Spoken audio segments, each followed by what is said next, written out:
উদ্যোগ, খুব অভিনব উদ্যোগ, খুব ভালো লাগছে। এরকম উদ্যোগ আগে দেখিনি। মানুষের মধ্যে জনসচেতনতাটা একটু বাড়ানো দরকার যে এই উদ্যোগটা কী ব্যাপারে আপনারা করছেন। সকলকে রথযাত্রার শুভেচ্ছা, শুভকামনা।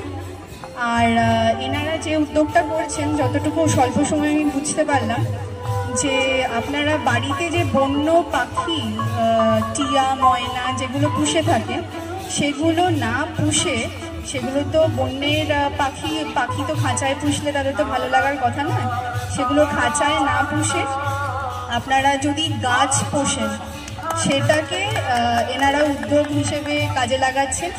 সকলকে অনুরোধ, রথের দিন এমনিতেই গাছ নিয়ে আমাদের মধ্যে একটা উন্মাদনা থাকে, গাছ লাগানো, চারা লাগানো। কারণ পুরনো দিনের মা জেঠিমাদের বলতে শুনেছি যে রথের দিনে গাছ লাগানো খুব শুভ, সেই গাছ ফল দেয়, ফুল দেয়।